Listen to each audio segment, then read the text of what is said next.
Bonjour à toi. Eh bien, ce dimanche, je te propose de découvrir les châtaignes et de voir la quantité. Et surtout, en fait, je vais faire un test en direct pour tester une croyance qu'on nous développe, mais que j'avoue que je fais, que je pratique, mais que je n'ai jamais euh, essayé de constater, de vérifier. Donc, je te montre les châtaignes. Alors, nous voici avec les châtaignes. Les châtaignes qui sont en train de faire un bain. Et donc, dans la croyance, donc là, pour te dire, euh, là, dans cette bassine, qui est très grosse, j'ai déjà mis 5 seaux comme cela. Donc, en gros, j'ai mis 50 litres. Je parle en litres, hein, puisque c'est des seaux de 10 litres. J'ai ramassé 50 litres de châtaignes, et il m'en reste encore au moins le double. Je ne sais pas combien ça représente en kilos. Mais donc, là, j'ai 50 litres de châtaignes. Dans ces 50 litres de châtaignes, j'en ai qui sont au fond, qui ne remontent pas, et j'en ai qui sont à la surface, qui sont remontés. Et dans cette fameuse croyance qu'on entend, dans cette croyance populaire, ou dans ce qu'on entend en tout cas, eh bien, on nous dit que les châtaignes qui sont au-dessus sont les mauvaises, celles qui flottent, et que celles qui restent au fond sont les bonnes. Donc, là, moi, ce que je vais faire, c'est que je vais ramasser, je vais prendre 10 châtaignes qui flottent, et je vais les mettre de côté. Je vais prendre 10 châtaignes qui ne flottent pas, qui sont sous l'eau, que je vais mettre de côté, et je vais les éplucher pour vérifier si effectivement les châtaignes qui flottent sont véreuses, ou pas bonnes en tout cas, et que les châtaignes au fond sont bonnes. Donc on se retrouve à l'intérieur une fois que j'ai fait ce ramassage.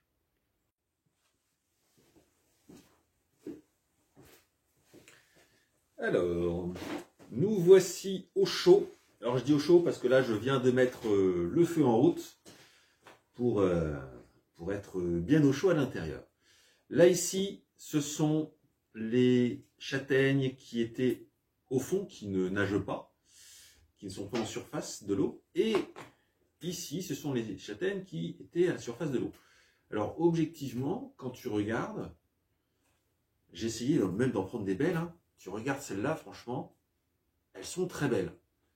Et j'ai regardé d'apparence, quand on regarde à la surface, on ne voit pas de trous, de choses qui nous font croire qu'elles sont pas bonnes. Donc on va bien voir, en théorie, en tout cas c'est celles-là qui ne sont pas bonnes. Et là, eh bien, nous avons les châtaignes qui sont belles. J'ai franchement plongé la main au hasard. Tu peux voir que dedans, il y a des gros châtaignes. Et là, j'ai une petite châtaigne. Bon, voilà, c'est pas un problème, ça fait partie de la nature. Donc je vais commencer par les grosses. Je vais commencer par les châtaignes dites bonnes. Logiquement, elles doivent toutes être bonnes. Et nous allons voir ça. Et donc je ne sais pas si tu te souviens, j'en avais déjà parlé l'année dernière. Donc moi ce que je fais, c'est qu'avec mon couteau, là au niveau du petit plumeau qui est là, je coupe au niveau du plumeau, avec un couteau qui coupe. Hein. Et après ça permet comme ça d'enlever les côtés.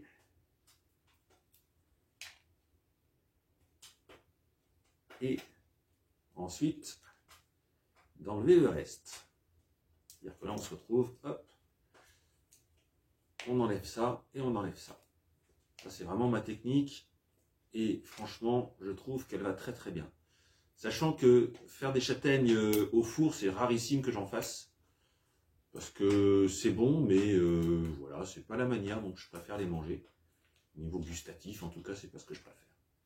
Bon, franchement elles sont magnifiques. Waouh.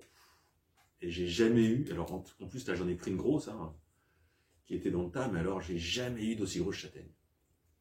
Bon, clairement, celle-là, elle est magnifique. Donc je vais faire, je vais pas te faire les décorticages de 10 châtaignes en direct, je vais décortiquer les 10 châtaignes dites en principe bonnes, et on va voir le résultat à la fin. Alors, voici le premier résultat, donc j'ai écorcé, on va voir les écorces là, j'ai écorcé les 10 premières châtaignes qui sont prétendues bonnes, bon, dont la petite qui, moi à l'époque, ça pour moi c'était des grosses. Bon, cette année ça fait partie des petites. Et là j'ai des, waouh, j'ai des monstres. Qu'est-ce qu'elles sont belles. Donc, eh bien maintenant, je vais pouvoir passer à celle dite en principe véreuse et on va voir ce que ça raconte. Surprise. Je vais faire une première devant toi, puis après je ferai les autres séparément. Alors c'est parti, je vais essayer de prendre la plus belle que je puisse avoir. Je sais pas moi, celle-là, tiens, celle-là elle est belle franchement. Je vois pas pourquoi je serais pas belle. Allez, on va voir. On coupe la houppette. On va pas dire que c'est scientifique, hein, mais si tu veux, moi ce qui me traumatise quand on met les châtaignes dans l'eau, c'est que je me dis, ben zut, elles ont l'air belles, pourquoi est-ce qu'elles seraient pas bonnes non plus, etc. Ah ouais, ben effectivement, hop là, ah ouais, elle est pas belle celle-là. Tiens, je te montre à la caméra, tu vois, hop, là il y a plein de petites trucs, et puis on voit là qu'il y a un trou. Elle n'est pas bonne. Bon, je t'en fais une deuxième en direct, on va voir. Puis après, je vais toutes les faire après. Donc, je suis en direct, parce que ça va quand même assez vite. Pour l'instant, ça a l'air joli. Mais, ah ouais, c'est la base encore, non? Ah, et celle-là, bah, écoute, celle-là... Ouais, si, celle-là, si on regarde juste à la base là, c'est vrai qu'on peut voir, si tu veux, qu'il y a comme une sorte de petit trou. Alors, on va la couper en deux, comme ça on verra mieux. Bah écoute, tiens, preuve en est, coupée en deux. Elle est belle aussi. Bon, bah écoute, celle-là, dans les dites pas belles, elle est belle. Bon, je continue. Hors caméra, parce que bon, sinon ça ferait beaucoup à filmer, ça te ferait un peu long à regarder. Je continue hors caméra et je te reprends quand j'ai fini de décortiquer les 10. Alors, voici le résultat. Les 10 jolis, les 10 beaucoup moins jolis. Alors, très objectivement, eh bien, effectivement, il y a une vraie différence. Donc là, elles sont toutes belles. Aucune discussion possible. Sur les regards sous tous les angles, elles sont magnifiques et tout. Une petite surpeau, mais ça c'est normal, elle va sécher, elle va s'enlever. Et par contre, là, on voit une différence. Bon alors, sur les 10, j'en ai une, celle-là, qui peut être, pour laquelle on peut avoir un petit soupçon, tu vois. Là, regarde, on voit les petits trous, mais après, au même temps, quand je l'ai coupée en deux, hop, elle est belle. Donc tu vois, tu te dis, bon, celle-là, limite, on peut la consommer.